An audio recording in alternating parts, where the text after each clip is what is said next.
This is GI Insights on ReachMD. I'm Dr. Peter Buch, and today I'm joined by Dr. J. Andy Tao to discuss best practices in using topical hemostatic agents. He's a board-certified gastroenterologist at Austin Gastroenterology in Texas and a national expert in endoscopic hemostasis and advanced tissue closure. Dr. Tao is passionate about teaching. Welcome to the program, Dr. Tao. Thank you so much. It's a pleasure to be here and a great privilege.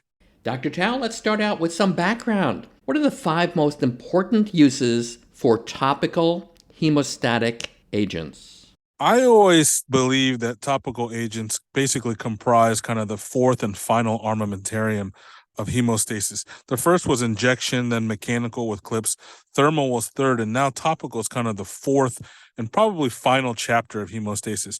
I find that their greatest impact is in the 5 following situations, which I deem the 5 can'ts. 5 can'ts includes lesions that can't stop in terms of refractory bleeding, can't reach, which are lesions in difficult positions, can't touch, which are lesions that you can reach and make contact, but you don't want to for potential risk of pancreatitis or perforation, can't finish, which are basically diffuse onerous bleeding where you'd be there for, forever in order to stop a wide variety of multifocal bleeding. And then the 5th one is cancer, pun completely intended, because as we know, those who do endoscopy in the acute setting, conventional modalities have long been considered quite inadequate for tumor-related bleeding. So can't stop, can't reach, can't touch, can't finish, and cancer. Those are the 5 indications for topical hemostats in endoscopy.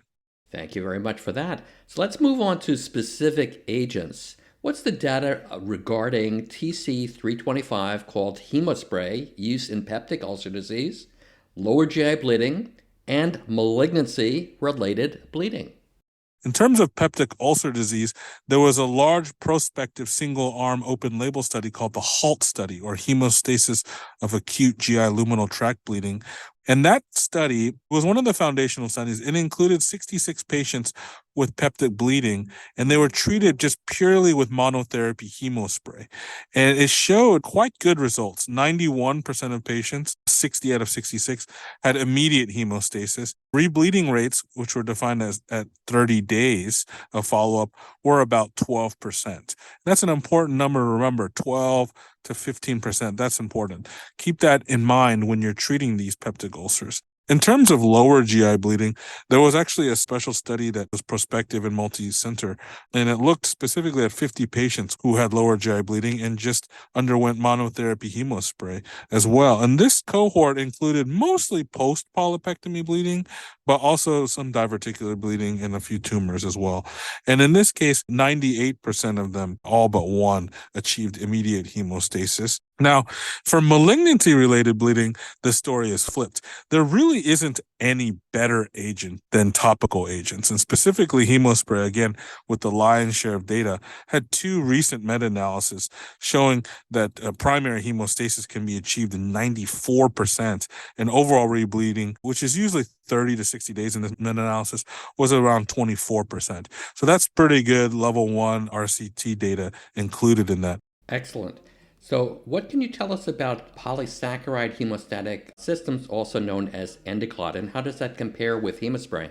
Right. Endoclot was the second device that came out. It's kind of a starch-derived agent. It has kind of a similar mechanism as hemospray. They're both desiccating agents that rapidly resorb water and allow for platelet aggregation and activation.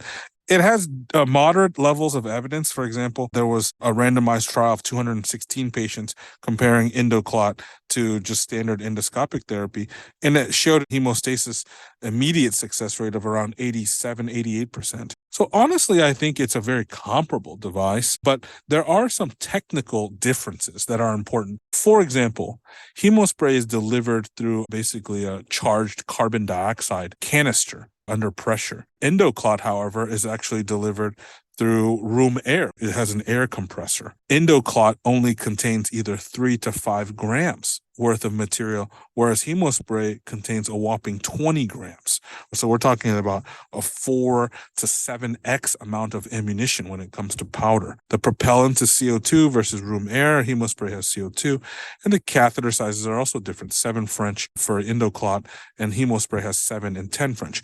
Why does this make a difference? Well, clogging is the problem. These catheters have to go down the instrument channel of the scope, which is oftentimes filled with blood and water. And if they make contact with blood and water, by capillary action, they immediately suck up or sap up water. And when the powder encounters this material, it immediately clogs the tip, or it has a very, very high likelihood of that. So endoclot prevents that because it has a preventative continuous supply of room air that's emitted at a very much slower velocity than hemospray. Hemospray does not have a protective flow of carbon dioxide. And so in order to get hemospray not to clog, you have to flush the scope, flush the channel, and you cannot get the tip wet. Endoclot is a little bit more forgiving because the continuous protective pillow of air that's coming out makes it a little more difficult to clog it. Now, endoclot, if I had one critique, I would say that its engineering design is a little bit more elementary or rudimentary. There's this bellow that contains the powder, and you tap it or squeeze it or tilt it in order to get the powder to dump out of that bellow and then into this continuous airstream, and then it flows into the catheter. Whereas hemospray is a little bit more elegant. It has a button that you press. It's much more user-friendly in the sense that there's just a button to push. Thank you. For those just tuning in, you're listening to GI Insights on ReachMD. I'm Dr. Peter Buch, and I'm speaking with Dr. J. Andy Tao about topical hemostatic agents in gastroenterology. So, Dr. Tao, let's talk now about self-assembling peptide gels. The names are Next Powder and Purestat. When should they be used? Right. So Next Powder is FDA approved for non-variceal upper GI bleeding, much like hemospray. It's not FDA approved for lower GI bleeding. As for Purestat, which is a non-powder, Next Powder actually is delivered as a powder, becomes a semi-adherent gel. Purestat is a pure gel. It comes out as a gel immediately. And for that reason, it's very, very user-friendly and has really essentially no possibility of clogging. Now, that's FDA approved for mild to moderate oozing type bleeding and for, this is very important, prevention of delayed bleeding from colonic resection from EMR or ESD. It's the only agent currently that holds that FDA approval. So as for Next Powder, it is delivered through a gun-like device. It emits a bluish powder. It's blue and translucent. And again, it only has 3 grams, which is the least of all the devices. So a very small amount of ammunition. It does have one very unique technical delivery aspect, which is that it has a lever that you can adjust as you emit the powder to control the velocity of the output. And that is very, very nice. Also, the blue aspect of it allows you to be able to see areas that you've applied, whereas Purestat is very, very clear and you cannot sometimes track exactly where you've applied it. Next Powder does become a semi-adherent gel, and some animal studies and in vitro studies show that it remains and sticks around for about 3 days. As we approach the end of our conversation, Dr. Tao, do you have any final takeaways you'd like to share? Yes, I do. I think one of the important points that I want to make when it comes to topical hemostatic agents is I really do think that they're invaluable to every endoscopy unit. And I know that while many people say things like, oh, we don't need them because we never needed in the past, I would counter that to say nobody is ever 100% perfect at stopping all bleeds. And I believe that even if you don't need these topical agents very often, neither do we need backup parachutes when we jump out of an airplane, but we all carry a backup parachute. We don't need to use our seatbelts, but we still all put them on. And I think that's an important analogy, is that every endoscopy unit, at least in an acute care hospital, should have some rescue topical agent. The second take-home point I want to say is that when it comes to these agents, the technical features of them, the delivery mechanisms, are very different. So it behooves those who are trying to decide which agent to use to try them out. Lastly, I want to say, and I made this point earlier before, that when it comes to malignant tumor bleeding, there's nothing else on the menu besides these agents. Personally, I've used all these agents for all different types of tumor bleeding, and I find them all to be fairly effective for immediate hemostasis, even though I don't have any head-to-head randomized controlled trials.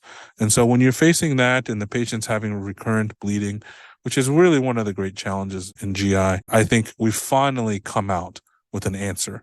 I want to thank my guest, Dr. Tao, for sharing insights on using topical hemostatic preventive and therapeutic agents. Dr. Tao, it was a pleasure speaking with you today. Thanks so much. It's a great pleasure to be on ReachMD, to have this platform, and I want to thank you guys so much for your time. For ReachMD, I'm Dr. Peter Buch. To access this and other episodes in this series, visit GI Insights on ReachMD.com, where you can be part of the knowledge. Thanks for listening, and looking forward to learning with you again very soon.